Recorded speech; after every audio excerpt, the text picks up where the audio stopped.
नमस्कार, मैं हूं सुमित झा। आप देख रहे हैं बड़ी बहस। सियासत करने के 100 बहाने होते हैं, लेकिन सियासत को एक क्रूर मजाक बनने के लिए महज एक अफवाह की जरूरत होती है। ऐसा हुआ भी। दादरी ने बिहार की चुनावी फिजा को बदल दिया। एक उंगली उठी तो हर किसी की ओर बयानों के बाण तन गए। दरअसल हकीकत यही है, वक्त बदलता दिखता है लेकिन सियासत नहीं। क्यों है ऐसा? आज इस हकीकत की तहकीकात करेंगे, लेकिन पहले 10 बड़ी खबरें।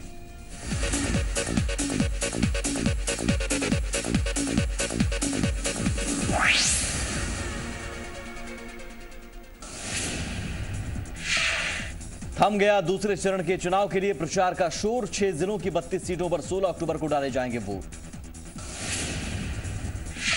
16 और 20 अक्टूबर को पीएम की प्रस्तावित रैली स्थगित। 16 अक्टूबर को पाली, वैशाली और पालीगंज में थी रैली। त्योहारों की वजह से रैली को किया गया स्थगित। दादरी कांड पर पीएम मोदी की चुप्पी टूटते ही सियासत चरम पर। महागठबंधन ने कहा, जब दुख होता है तो क्यों देते हैं जख्म।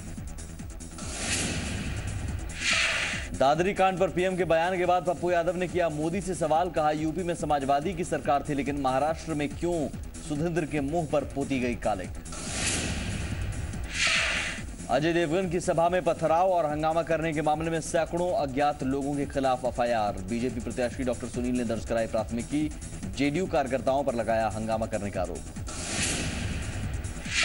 पहले चरण में रिकॉर्ड तोड़ मतदान से चुनाव आयोग गदगद। मतदाताओं को जागरूक करने के लिए संतोष यादव और शशि सुमन को बनाया स्टेट आइकन। प्राथमिक और मध्य विद्यालय के प्रिंसिपल और एएनएम को अब मुखिया देंगे छुट्टी की अनुमति। पंचायती राज को मजबूती देने की दिशा में झारखंड सरकार का फैसला। प्रस्ताव पर रघुवर कैबिनेट की मुहर। गुमला में उरांव कॉलेज के प्रभारी प्रिंसिपल की धारदार हथियार से हत्या। आक्रोशित लोगों ने घंटों सड़क किया जाम। गिरफ्तार किया गया आरोपी। देश भर में दवा दुकानदारों की हड़ताल से मरीजों का हाल हुआ बेहाल। पटना में भी हड़ताल का दिखा खासा असर। और शारदीय नवरात्र का दूसरा दिन। आज मां के दूसरे स्वरूप मां ब्रह्मचारिणी की पूजा आराधना। कई मंदिरों और पूजा पंडालों में दिख रही भक्ति की अनोखी तस्वीरें।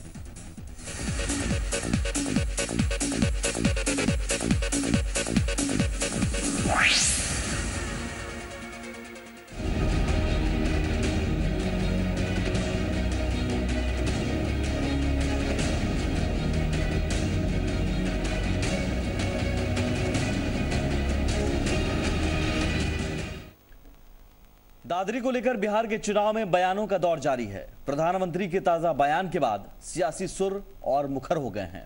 महागठबंधन के नेता प्रधानमंत्री पर आरोप लगा रहे हैं, तो एनडीए के नेता पीएम की बात को सही ठहरा रहे हैं। ऐसे में एक बार फिर बिहार के सियासी समर में दादरी का दर्द छलकने लगा है।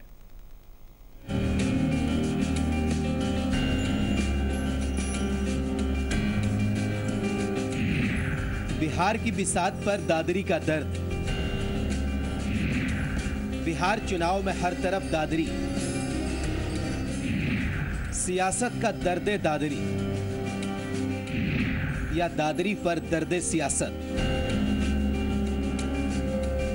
बात तो अफवाह निकली, लेकिन एक मौत ने गाय को भी बिहार की सियासत में वोट देने वाला बना डाला। दरअसल बिहार के चुनाव में दादरी को लेकर इतने आंसू बहाए गए कि सियासी सुरमाओं के कमान में बयानों का एक भी तीर बाकी नहीं रह गया। हर जगह एक ही बात सुनी जाती थी, प्रधानमंत्री चुप्पी तोड़ो। जब दादरी और गुलाम अली के रद्द शो पर प्रधानमंत्री ने चुप्पी तोड़ी, तो एक बार फिर सियासी लोगों में दादरी को लेकर दर्द उमड़ने लगा। पीएम ने एक न्यूज़पेपर को दिए इंटरव्यू में कहा, दादरी और गुलाम अली से जुड़ी घटनाएं दुखद हैं, लेकिन इसमें केंद्र सरकार का क्या रोल है? इस तरह की घटनाएं पहली बार नहीं हुई हैं और ऐसी घटनाओं का समाधान बातचीत से ही संभव है। कुछ छद्म धर्मनिरपेक्ष लोग इसे मुद्दा बना रहे हैं। बीजेपी ने हमेशा छद्म धर्मनिरपेक्षता का विरोध किया है। पीएम ने बयान दिया और बिहार विधानसभा के सियासी समर में घमासान शुरू हो गया। ये सब भाजपा का, आरएसएस का, मोदी हो या कोई हो, शाम को बोलेगा सवेरे बदल जाता है। सब जब गट्टा पकड़ाता है तो पलट जाता है। तो आदत नहीं छोड़ता, इन लोगों का आदत छूटने वाला नहीं है। क्या चुप्पी तोड़ा? मैंने तुमको मार दें, हम पीट दें और सॉरी कहें, ये कोई तरीका है? कितने देर से बोलते हैं, यानी क्रिकेट टीम जीती तो तत्काल बोलते हैं और सब चीजें तत्काल बोलते हैं। ये देश की एकता का मामला, इस पे इतना विलंब से प्रधानमंत्री कैसे बोलेंगे? प्रधानमंत्री जी की कथनी कुछ है और करनी कुछ है। ये कोई पहली घटना नहीं है। इसके पहले याद होगा मुजफ्फरपुर नगर के जो दंगाई थे उनको प्रधानमंत्री की सभा में सम्मानित किया गया था। उनमें से एक को प्रधानमंत्री जी ने अपने मंत्रिमंडल में शामिल कर लिया। जब विरोधियों ने प्रधानमंत्री के बयान पर हमला बोला तो सहयोगियों ने भी मोर्चा संभाल लिया। एनडीए के तमाम नेताओं ने पीएम के बयान का समर्थन किया और महागठबंधन के नेताओं के दादरी पर उमड़ रहे दर्द पर हमला बोला। नहीं, अब जैसे प्रधानमंत्री का एस्पेक्ट है, प्रधानमंत्री सोच समझ करके देश हित में बात वो करते हैं। अब उन बातों को हम लोग इस स्तर से कुछ कहें ये उचित नहीं लगता है। वो सोच समझ के जो भी उन्होंने कहा है वो ठीक कहा। देखिए, हमारे प्रधानमंत्री जी आज की तारीख में जिस पद पर हैं वो भारत के प्रधानमंत्री हैं। उनकी बातों को पूरी देश, पूरा दुनिया उनकी बातों को सुनता है। तो बहुत ज़रूरी है पूरी परिप्रेक्ष्य जानकारी हो। बहुत ज़रूरी है कि ये घटना क्यों घटी, किस क्रम में घटी, उसकी पूरी जानकारी हो। मुझे लगता है जब उचित समय आया प्रधानमंत्री जी ने अपनी बातों को प्रमुखता से रखा है। हालांकि इससे पहले प्रधानमंत्री ने बिहार के नवादा में ही सबसे पहले दादरी पर बयान दिया था। पीएम ने दादरी का नाम तो नहीं लिया, लेकिन उन्होंने कहा था कि राष्ट्रपति प्रणब मुखर्जी की बात राह दिखाने वाली है। लेकिन लगता है बिहार के दंगल में सियासी सूरमा राह देखने नहीं, दिखाने में ज्यादा यकीन रखते हैं और गाय भी रास्ते में आ जाए तो उसे हटाने की बजाय दूसरों की राह में खड़ा कर देने में दिलचस्पी दिखाने लगते हैं। ब्यूरो रिपोर्ट, जी मीडिया। सवाल साफ है कि क्या वाकई दादरी को जिंदा रखने की कोशिश की जा रही है बिहार चुनाव में दादरी के मुद्दे को, और ये सब कुछ इसलिए पीएम मोदी पहले चुप्पी तोड़ो, और जब उन्होंने चुप्पी तोड़ी तो उसके बाद फिर बयान और फिर बयान पर पलटवार। तो क्या विकास के मुद्दे पर पहले चरण में जब लोगों ने वोट दिया उसके बावजूद सियासी पार्टियां, उन्हें लगता है कि ये मुद्दा बहुत मुफीद है उनके लिए, गौमांस हो, गाय का मुद्दा हो, दादरी का मुद्दा हो, इस बहाने वो अपनी सियासी नफा नुकसान ज्यादा देख पा रहे हैं बनस्पत विकास के मुद्दे पर। और जाहिर है विकास के मुद्दे पर चुभते सवालों का सामना करने की शायद हिम्मत ही ना हो। हम समझने की कोशिश करते हैं कि आखिर ये मुद्दा इतना अहम क्यों हो जाता है बिहार चुनाव में, खासतौर पर यूपी की घटना को लेकर। हमारे साथ बड़ी बहस में पैनल में जो मेहमान मौजूद हैं, देवेश कुमार, प्रवक्ता बीजेपी, नवल शर्मा साहब, जेडीयू प्रवक्ता सुधांशु शेखर, आरजेडी प्रवक्ता अशोक कुमार सिंह, अशोक प्रसाद वर्मा हमारे साथ हैं, जन अधिकार पार्टी के प्रदेश अध्यक्ष हैं, मुकेश कुमार सिंह हैं विश्लेषक। मुकेश जी, मैं आपके पास आऊंगा सर। इस पूरे घटनाक्रम को आपने देखा। सवाल है कि पीएम मोदी ने एक बयान दिया और उस बयान के बाद क्या सियासत की गुंजाइश बचती है?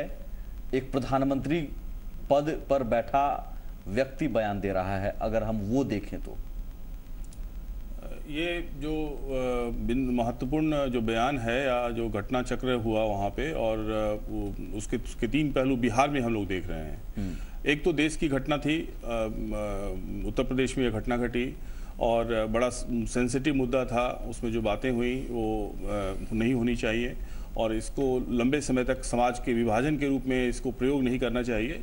चुनाव आएंगे और चुनाव चले जाएंगे सुमित जी। लेकिन जो राजनीतिज्ञों को, चाहे किसी भी दल के राजनीतिज्ञ हों, अगर वो समाज को छोटे छोटे टुकड़ों में बांटेंगे, अपने गुना भाग से बात करेंगे, बात कराएंगे और उसका लाभ लेंगे, तो आप इस किसी भी समाज को, किसी भी राज्य को, कभी देश को कैसे आप आगे बढ़ाएंगे? आपका देश पीछे है, आपका राज्य पीछे है, आपका स्थान पीछे है। तो जो बातें, चूंकि चुनाव का माहौल, बिहार में ये चुनाव का माहौल है, हर एक पार्टी ये चाह रही है कि किस बिंदु को, किस बात को, किस वक्तव्य से हम ज्यादा से ज्यादा चुनाव का वोट ले लें। तो ये जो एक विचार जो सभी में पनप गया है और तेजी से वो बढ़ रहा है, तो वो प्रजातंत्र के लिए बहुत अच्छी बात है। इस मुद्दे पर सियासत की कहीं गुंजाइश अब आपको नजर आ रही है? नहीं, सियासत की गुंजाइश तो सियासत इसी पे सियासत करके वोट लेने की बात हो जाएगी। अब बिहार के विकास का मुद्दा कौन हो जाएगा? तो जो ये पहला पहलू है वो ये है कि वक्तव्यों के अर्थ और अनर्थ निकाले जा रहे हैं और उसका लाभ आने वाले 5 साल में बिहार के तकदीर को लिखने के लिए प्रयोग की बात हो रही है दोनों पक्षों से, वो उचित नहीं है। प्रजातंत्र को में ठहराव जो आ रहा है या उसको भटकाने की बात हो रही है, वो प्रजातंत्र के लिए भटका रहा है। दोनों पक्ष हैं, दोनों पक्ष हैं। बिल्कुल आम जनता को जो एक आदमी, एक परिवार, आम परिवार यहाँ रह रहा है, जी रहा है, किस ढंग से जीवन यापन कर रहा है, क्या उसकी तरक्की होगी, क्या। नवल शर्मा जी, मैं आपके पास आऊंगा सर। प्रधानमंत्री ने चुप्पी तोड़ी, आप कहते हैं रहे चुप्पी क्यों नहीं तोड़ रहे हैं, चुप्पी क्यों नहीं तोड़ रहे हैं, चुप्पी उन्होंने तोड़ दी।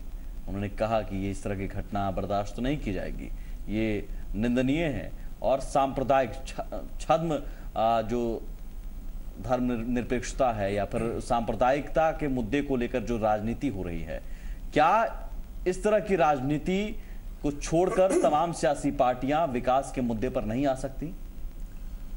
देखिए, पहली बात तो ये कि आपने जिस छद्म धर्मनिरपेक्ष शब्द का इस्तेमाल किया, जो प्रधानमंत्री बिल्कुल ने किया है, तो मुझे प्रधानमंत्री जी से सर्टिफिकेट लेने की आवश्यकता नहीं है। इसलिए नहीं है कि ये वही प्रधानमंत्री हैं जिन्होंने पहली बार संविधान की प्रस्तावना में लिखे हुए धर्मनिरपेक्ष शब्द को ही हटाने का प्रयास किया।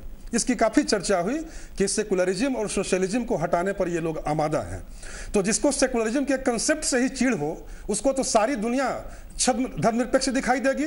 दूसरी बात, प्रधानमंत्री देश के मुखिया हैं, उनका चुप रहना भी देश के हित में नहीं है। हाँ, चुप्पी तोड़ा, लेकिन सवाल यह पैदा होता है कि आपने चुप्पी कब तोड़ी? अखलाक मारा गया, अखलाक की बेटी चिल्ला चिल्ला कर रोते रही कि अगर यह गाय के मांस की जगह बकरे का मांस निकल गया तो क्या मेरे अब्बू को लौटा दिया जाएगा? क्या अखलाक लौट पाएगा?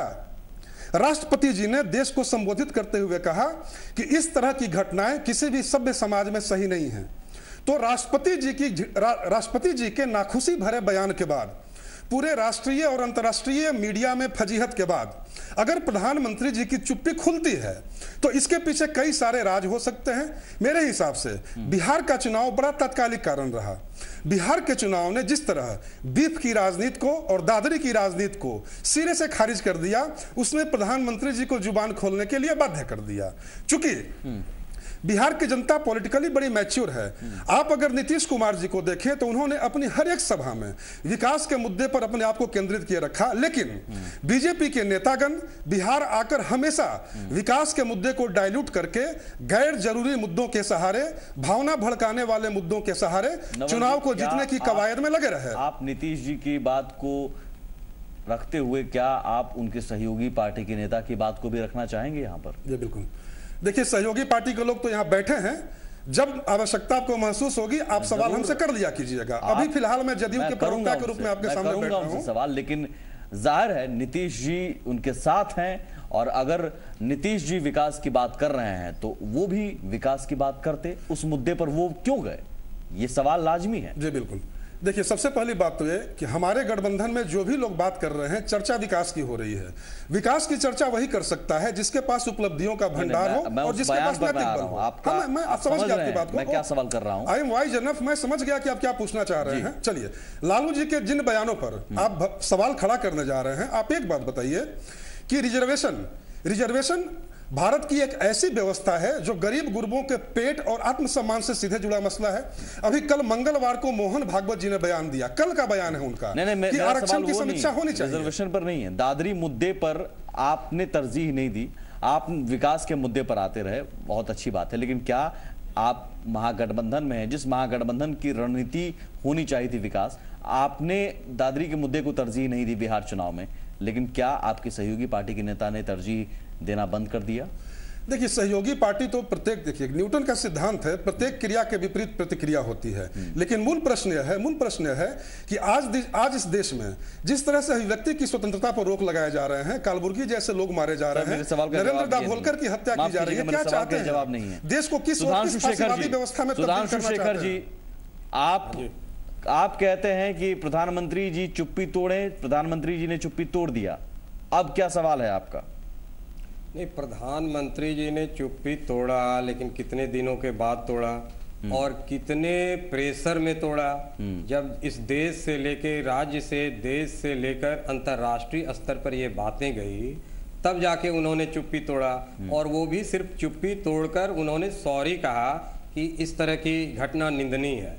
लेकिन जो घटना के लिए उत्तरदायित्व है जिसके ऊपर, जिनके कारण ये घटना घटी, क्या उन्हीं के पार्टी के लोग हैं वो, क्या उन पर कार्रवाई हुई? उन्होंने कार्रवाई क्या किया?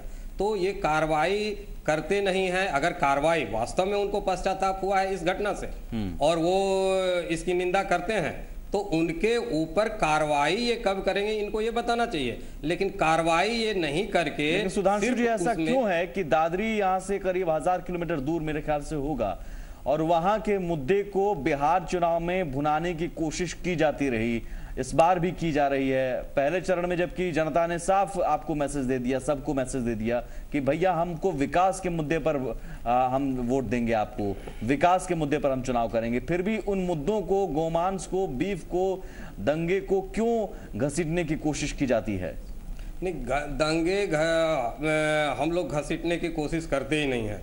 हमारी पार्टी या हमारी अलायंस पार्टी शुरू से विकास पर ही हम लोग चुनाव लड़ रहे थे, चुनाव में आ रहे थे। लेकिन वो तो आपने छेड़ा। आप अगर किसी के मुंह में ये हाथ डाल के उससे बोलवाना चाहेंगे तो वो बोलते हैं, और उन्होंने बोला तो गलत, उन्होंने कुछ नहीं बोला। आप अभी क्या गलत बोला? देखिए, हाँ, मैं बिल्कुल खुल के कह रहा हूँ, उन्होंने गलत क्या बोला? जो इतिहास के पन्नों में लिखा हुआ है, अगर उस पर उन्होंने बोल दिया तो ये बहुत बड़ी बात वही कह रहा हूँ। लेकिन मुद्दों पर जब आपके सहयोगी पार्टी के नेता नीतीश जी कहते हैं कि हम विकास की बात कर रहे हैं, इन मुद्दों पर नहीं बात करना है चाहिए, तो इन मुद्दों पर आपने ही क्यों बात कर दी? खैर देवेश जी, मैं ब्रेक पर जाऊंगा उससे पहले। आपने बनाया मुद्दा तो ये बनना चाहिए था कि उस पार्टी के जो लोग हैं, जो भड़काऊ, सर मुद्दा विकास बनना चाहिए ना, मुद्दा तो बिजली पानी सड़क बनना चाहिए ना, मुद्दा तो रोजगार बनना चाहिए ना। बिल्कुल विकास मुद्दा था, यहाँ का रोजगार मुद्दा था। फिर इन मुद्दों को कौन लाया? हमारे अलायंस में 10 साल में वो आपने लाया। आप पूछते हैं तो उस सवाल यही है कि प्रधानमंत्री जी ने इतनी देरी से, लेकिन आपको मुद्दा बनाना चाहिए था कि भाजपा में रहकर मंच देने की कोशिश पहले की गई। अगर पहले चुप्पी तोड़ते तो शायद इस तरह की राजनीति नहीं होती। आते हैं सर, सुधांशु जी आते हैं। ऐसा है कि पहले हम घटनाक्रम को ले लें, उसके बाद आपको इसका काफी कुछ, आप जो प्रश्न पूछे उसका उत्तर मिल जाएगा। घटना हुई, घटना निंदनीय थी। मैं एक प्रवक्ता के नाते मैं बोल रहा हूँ ये निंदनीय थी। और घटना के तुरंत बाद हमारे देश के गृह मंत्री राजनाथ जी ने, वित्त मंत्री श्री अरुण जेटली ने एक लिखित बयान भी दिया, जिसमें उन्होंने कहा कि ये घटना निंदनीय है और इसको ये नहीं होनी चाहिए, इसकी जांच होनी चाहिए। नंबर 1। 8, आपने खुद कहा कि 8 तारीख को नवादा में प्रधानमंत्री ने इसके बारे में कहा, और जो उन्होंने कहा मैं आपको पढ़ के सुना देता हूं। आप किसी की बात ना सुने, मेरी भी बात ना सुने, आप देश के राष्ट्रपति श्री प्रणब मुखर्जी के विचारों वाला वक्तव्य देकर वहीं पे। तो ये ऐसा नहीं कि आज उन्होंने ये हमारी पार्टी की तरफ से समय समय पे बयान आते रहे, लेकिन ये तो उत्तर प्रदेश में हुआ, उत्तर प्रदेश की। और ये जो सुधांशु जी बोल रहे थे, इनको मालूम होना चाहिए कि law and order state subject है। कार्रवाई वहां की राज्य सरकार, वो पूरा जो भी है इसके पीछे, उनको अरेस्ट करें और उनको जेल में डालें, इसमें कोई हमारी आपत्ति नहीं है। वो करें जो तर्क संगत जो उसमें काम है उसमें करें। लेकिन मैं ये कह रहा हूं, ये घटना उत्तर प्रदेश में हुआ। उसके बाद लालू जी ने यहाँ क्या बयान दिया, उन्होंने बकरी और गाय मांस में कोई फर्क नहीं है, ये उन्होंने कहा। और उसके बाद लगातार लालू जी बयान देते रहे। आपने भी तरजीह दे दी? नहीं, आप तरजीह नहीं देते, आप रहते विकास के मुद्दे पर। हम तो विकास के मुद्दे पे ही हैं। आप क्यों उस बयान विकास के मुद्दे? देखिए 2013 में 2013 में 27 अक्टूबर को जब चारों तरफ बम के धमाके हो रहे थे, प्रधानमंत्री नरेंद्र मोदी जी ने, मैं आपके वही, नरेंद्र मोदी जी ने भाषण में क्या कहा? हिंदुओं को यह तय करना है कि आप गरीबी से लड़ना चाहते हैं या मुसलमानों से लड़ना चाहते हैं, और मुसलमानों से यह कहा कि आप हिंदुओं से लड़ना चाहते हैं या गरीबी। हमेशा भी विकास की बात। उस बयान के बाद, उस मुद्दे के बाद जनसभाओं में अमित शाह जी भी, सुशील मोदी जी भी, कि हम गौ हत्या पर प्रतिबंध लगाएंगे, गौमांस पर ये इन्होंने ये कह दिया। इसी मुद्दे को हाइप दिया जाता रहा, आखिर क्यों? क्या मुद्दे से भटक गए थे आप लोग? अशोक जी, आपसे हम कमेंट लेना भूल गए थे फर्स्ट सेगमेंट में, लेकिन जरूर इस मसले पर प्रधानमंत्री नरेंद्र मोदी ने चुप्पी तोड़ दी है। अब भी कोई भी सियासी सवाल की गुंजाइश आपको नजर आती है? इस मुद्दे पर किसी तरह की सियासत की गुंजाइश नजर आ रही है? निश्चित तौर पर हम बिहार वासियों को सबसे पहले बिहार पर ध्यान देना चाहिए था। और अभी चुनावी माहौल है, जो सरकार, यूपी सरकार के अंदर की बात थी, यूपी सरकार उस पर कार्रवाई करती, और हम लोग जो है चुनाव में तमाम विकास के मुद्दों को दूर भगाते हुए जनता को किसी तरह गुमराह करके वोट लेने की ओर हम लोगों को ध्यान है। देश विखंडित हो इसके लिए किसी को चिंता नहीं है, क्योंकि जिस तरह सभी सियासी पार्टी हैं, नहीं सभी पार्टी, हमारी पार्टी, हम लोग तो एक नई पार्टी बनाए हैं जिनके पास अभी दिखाने के लिए कुछ नहीं है। करने के लिए हम लोग जो वादा कर रहे हैं उस पर जनता कितनी विश्वास करते हैं ये तो सामने आने वाला समय बताएगा। लेकिन अभी का टाइम में जिस तरह का माननीय लालू प्रसाद जी का बयान आता है या प्रधानमंत्री जी से बयान दिलवाते हैं, निश्चित तौर पर देश का प्रधानमंत्री बहुत गहन मुद्दा पर ही बयान देना चाहिए और तमाम दबाव में बयान देते हैं। मुद्दा है, गंभीर मुद्दा है, नहीं गंभीर मुद्दा है, लेकिन चुनावी मुद्दा, इसको चुनावी मुद्दा नहीं बनाना चाहिए। और चुनावी मुद्दा बनाने से बाद चुनावी मुद्दा बनाने के बाद तो हम लगता है केवल वोट की राजनीति कर रहे हैं। तो चुनावी मुद्दा ऐसे किसने बनाया आपकी नजर में? चुनावी मुद्दा तो हम समझते हैं कि सबसे पहले लालू प्रसाद यादव जी ने बनाया। लालू प्रसाद यादव जी ने बनाया। सुधांशु शेखर साहब, नहीं, लालू जी ने इसको मुद्दा बनाया नहीं और ये मुद्दा है भी नहीं। अगर कोई कहते हैं कि ये चुनावी मुद्दा बन गया है तो ये गलत है। चुनावी मुद्दा तो ये है जो प्रधानमंत्री आके बनाते हैं, यहाँ आते हैं। अभी चुनाव के पहले वो कह रहे थे कि सेकुलरिज्म जो है वो संविधान से समीक्षा कर रहे थे हटाने की, और यहाँ आने के बाद जो उनका 1.5 वर्ष का कार्यकाल है, प्रधानमंत्री को अपने हिसाब से, स्टैंडर्ड के हिसाब से उस पर बोलना चाहिए। विकास की बात नहीं तो बिल्कुल वो मान लीजिए वो बोल रहे हैं, या फिर आगे क्या आप करने वाले हैं उस पर उनको बोलते हैं तो ये विकास की बात होती है। लेकिन वो आते हैं आरक्षण पर बोलते हैं, मोहन भागवत जी आते हैं आरक्षण पर बोलते हैं, लेकिन ये नहीं बोलते हैं। प्रधानमंत्री नरेंद्र मोदी जी ने आरक्षण पर क्या, मेरे ख्याल से आरक्षण पर बिहार में तो नहीं बोला उन्होंने, चुप्पी जरूर उस पर मुद्दे पर भी तोड़ी है। नहीं, मुद्दे पर देखिए यहाँ उनकी मातृ संस्था जो है उनकी, जहाँ से वो गाइडेड होते हैं, पूरा देश जानता है कि आरएसएस के माध्यम से ही भाजपा चलती है और यहाँ की सरकार चल रही है। नहीं, मुझे ये बताइए सर, दादरी के मुद्दे को यहाँ किसने लाया? वो सारे दादरी के मुद्दे को यहाँ कौन लाया? दादरी का मुद्दा तो आया ही नहीं, मुद्दा तो कहीं बना ही नहीं। आपने प्रतिक्रिया पूछी, उन्होंने प्रतिक्रिया दे दी। मुद्दा तो ये आपको बनाना चाहिए था कि प्रतिक्रिया भाजपा में पूछी जाती है तो नो कमेंट्स कहे जाते हैं।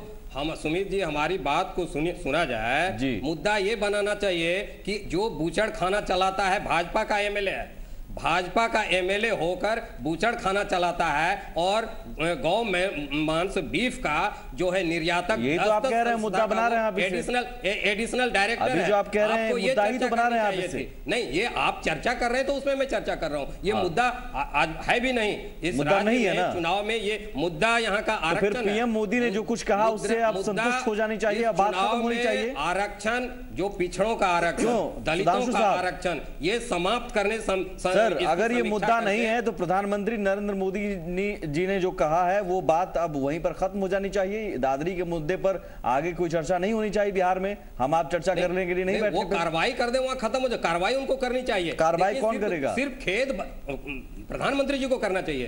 प्रधानमंत्री जी को करना चाहिए। प्रधानमंत्री के लोग गए थे उस गांव में और भड़काऊ भाषण देकर वहां इस तरह के, ठीक है वो कार्रवाई करें। यूपी सरकार क्या करेगी?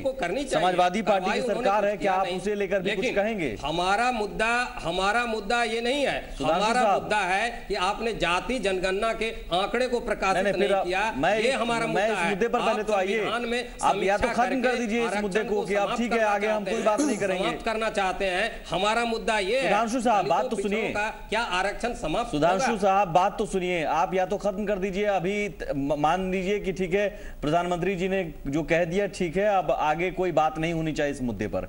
अगर आप कार्रवाई की बात करें तो फिर बताइए, समाजवादी पार्टी से भी आप पूछ रहे हैं, आप वहां किसी की जान गई है हाँ, मैं वही कार्रवाई कर दें, वो मामला तो खत्म हो जाएगा। वही सवाल मैं वही कह रहा हूं सर कि आप कार्रवाई के लिए समाजवादी पार्टी से भी पूछेंगे। ये कोई मुद्दा है नहीं, मैं अभी भी कह रहा हूँ। आज के सुधांशु जी मेरा सवाल तो सुनिए, मुद्दा बनेगा। समाजवादी पार्टी से भी आप पूछेंगे? प्रतिक्रिया आएगी सुधांशु जी।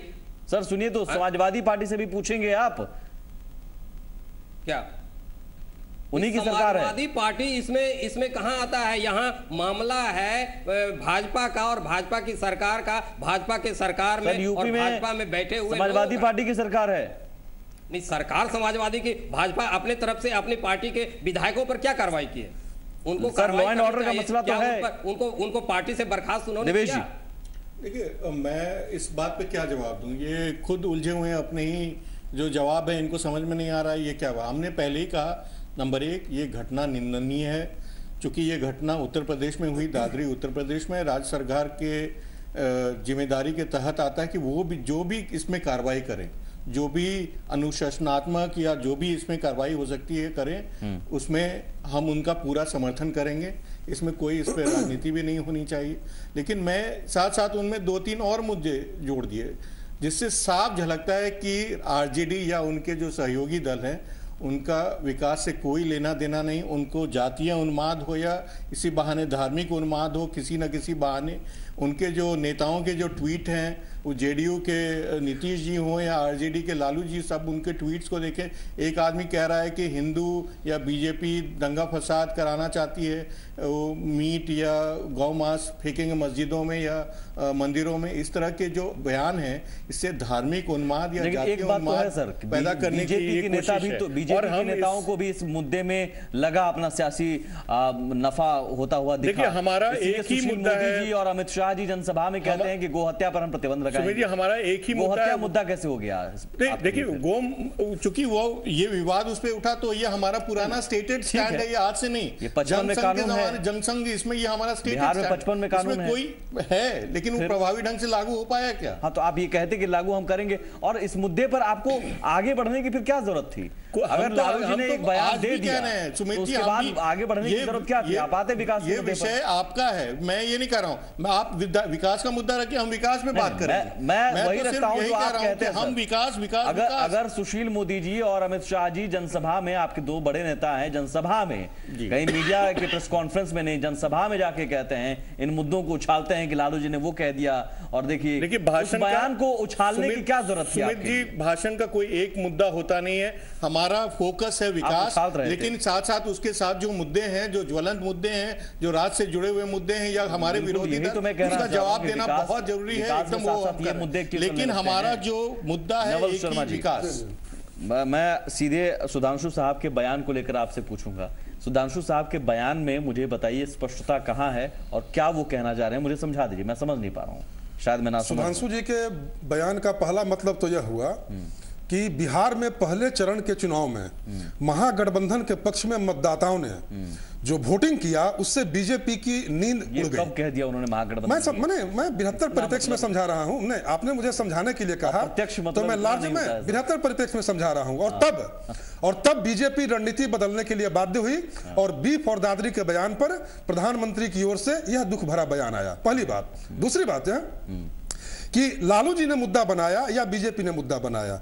सुशील मोदी जी प्रत्येक सभा में यह कह रहे थे कि अगर मेरी सरकार बनी तो बिहार में गोवध पर प्रतिबंध लगाने के लिए हम कानून लाएंगे। क्या वो नहीं जानते हैं कि 55 से ही बिहार में कानून लागू है? तीसरी बात है कि आप अगर दुख व्यक्त कर दिए किसी घटना के संपन्न होने के बाद, आपके कर्तव्य की इतिश्री हो गई। जिन 10 लोगों पर एफआईआर दर्ज हुआ है उसमें 8 लोगों का बीजेपी बैकग्राउंड है, तो घटना दादरी में हुई और कार्रवाई किसने? पहली बात। दूसरी बात है कि धार्मिक प्रतीकवाद के सहारे राजनीति करने का इतिहास किसका है? मेरा है या आपका है? गंगा के नाम पर, राम के नाम पर, गाय के नाम पर, घर वापसी के नाम पर, लव जिहाद के नाम पर राजनीति करने का इतिहास किसका है? धार्मिक प्रतीकवाद का बेशर्म किस्म का राजनीतिक दोहन कौन करता है? हम या आप करते हैं? हम आ रहे हैं, वहां भी आ रहे हैं। आप इतिहास में संकलन करें। आपकी बात का खंडन नहीं किया, मैं आपकी बात का खंडन नहीं किया। आपकी बारी आएगी आप बोलिएगा। देखिए, आपकी बारी आएगी आप बोलिएगा। बिहार चुनाव में ये मुद्दे कैसे आ गए सर? ये मुद्दा किसने लाया, मुझे बताइए जी। ये मुद्दा किसने लाया? मैं बता रहा हूं। दादरी में घटना की शुरुआत हुई, दादरी में घटना की शुरुआत हुई और मंदिर के लाउड स्पीकर का इस्तेमाल किया गया यह भ्रम फैलाने में कि यह मांस बकरे का मांस नहीं है बल्कि गाय का मांस है। और जिस व्यक्ति ने अफवाह फैलाया वह व्यक्ति बीजेपी बैकग्राउंड का व्यक्ति है। सर, तो सारी बताइए कि बिहार चुनाव में ये बात, ये मुद्दा कैसे आ गया, किसने बनाया? आप ठिकरा फोड़ देते हैं कि law and order state government का विषय है। वाकई law and order state government का विषय है, लेकिन आपके साथ तो सबसे बड़ी सुविधा यही है कि आप प्रतिपक्षी राज्यों में जाकर इस तरह की हरकतें कर देंगे और सारा ठिका राज्य सरकार के मत्थे मोड़ देंगे कि राज्य सरकार की प्रशासनिक मशीनरी फेल कर गई है। नवल जी, मैं वही कह रहा हूं। मेरा सवाल सीधा है, बिहार चुनाव में ये मुद्दा कौन लाया? इस मुद्दे को किसने बुनाया? देखिए, बिहार चुनाव में मुझे लगता है कि इस मुद्दे को प्रमुखता से हाईलाइट करने का श्रेय पूरी तरह बीजेपी नेताओं को है। और जब उनको लगा कि हमारी रणनीति पिट गई, तब ये लोग दुख व्यक्त कर रहे हैं। पहले कहीं नहीं दुख व्यक्त कर रहे थे भाई। बिहार के चुनाव के बाद, फर्स्ट फेज के बाद आप कहीं दुख व्यक्त कर रहे हैं। बयानों का सिलसिला, यही तो सबसे बड़ा प्रमाण यही है। बयानों का सिलसिला कहां से शुरू हुआ? देखिए, बयानों के सिलसिले की तह में आप जाएंगे। अब जैसे रघुवंश बाबू के बयान को लीजिए।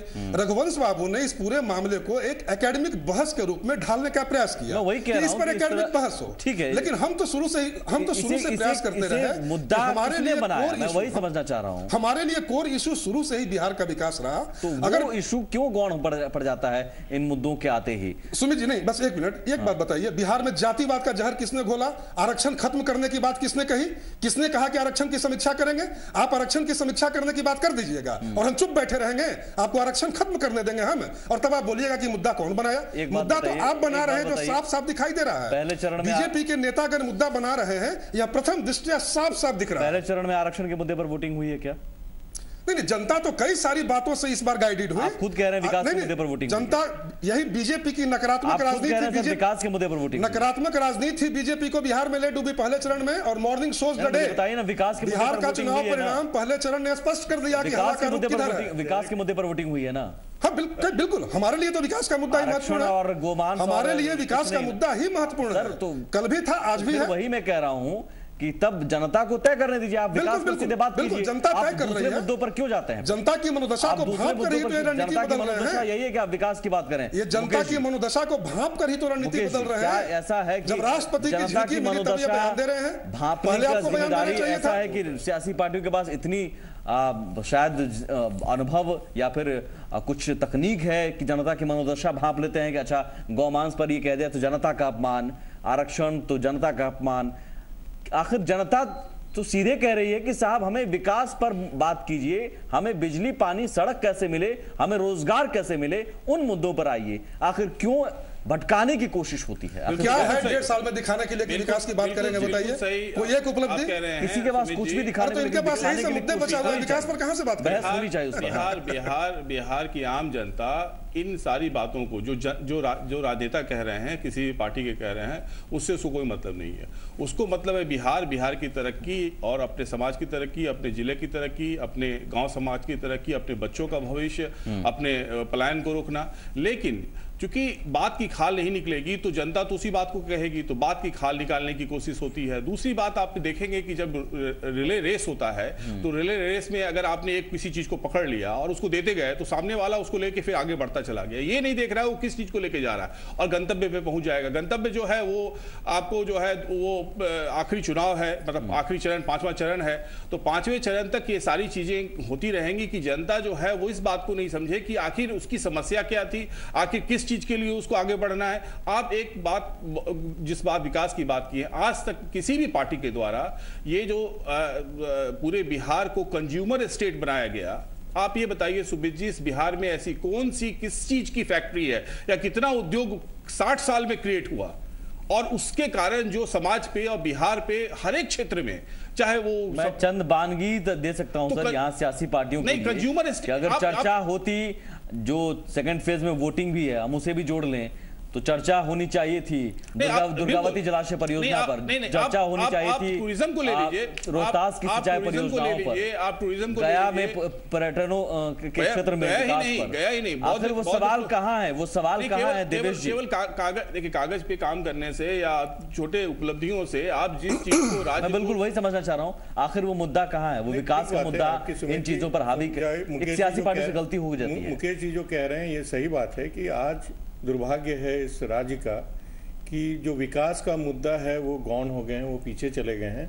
और सभी राजनीतिक दलों का प्रयास ये होना चाहिए कि विकास एक मुद्दा, क्योंकि बिहार आज भी हम माने बहुत गरीब पिछड़ा हुआ प्रदेश है। यहाँ पे बेरोजगारी बहुत बड़ी समस्या है, शिक्षा, यहाँ पे स्वास्थ्य की जो हालत है या महिला सशक्तिकरण की बात करें, यहाँ हालत बहुत ही खराब है। अभी कुछ डेटा मैं देख रहा था कि 6% हाउस होल्ड हैं बिहार में जहां पे पाइप्ड वाटर है।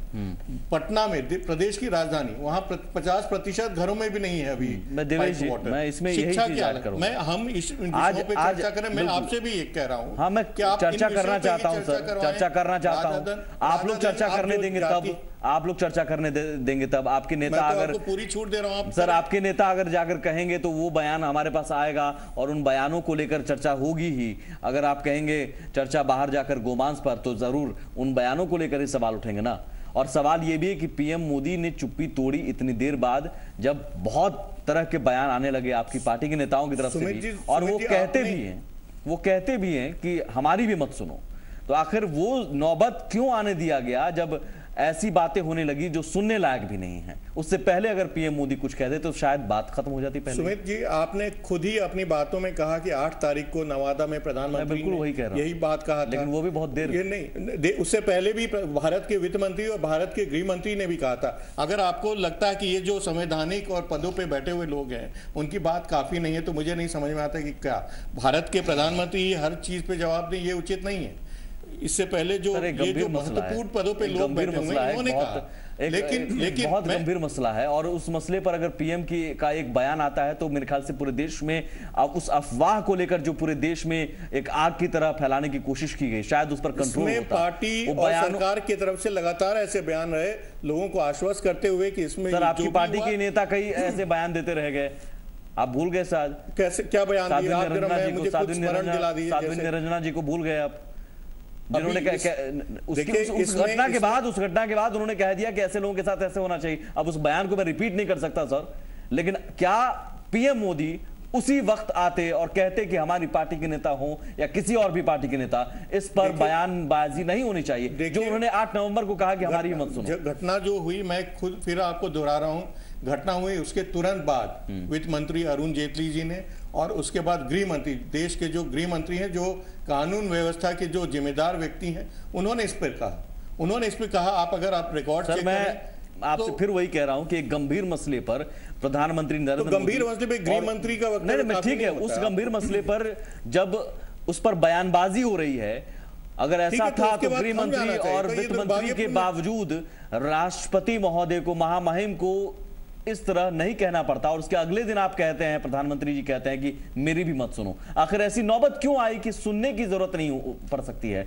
हम सुने भी नहीं क्या? सुमित जी, मैं फिर आपको वही बात दोहराऊंगा, हर बात का जवाब मेरे पास वही है कि उससे राष्ट्रपति महोदय से पहले आप नहीं दे सकते, उससे पहले वित्त मंत्री जी और उससे पहले गृह मंत्री जी ने और गृह मंत्री जी, ऐसा तो नहीं है। अगर आपको लगता है गृह मंत्री काफी नहीं है, बिल्कुल नहीं, एकदम गलत है आपका ये प्रश्न ही अनर्गल है। अच्छा, मेरा प्रश्न आपके पास जवाब ना हो तो मेरे पास, अगर गृह मंत्री आप ये कह रहे हैं कि जो गृह मंत्री, मैं उनके बयान को भी सम्मान करता हूं, लेकिन क्या आपकी पार्टी के वो जो कह रहे हैं वित्त मंत्री वो काफी नहीं है? सर देवेश जी, तो फिर मान लीजिए, फिर विपक्ष में जब आप थे, आप एक सेकंड, जब आप विपक्ष में थे तो क्यों आप कहते थे कि प्रधानमंत्री मनमोहन जी चुप्पी तोड़ो?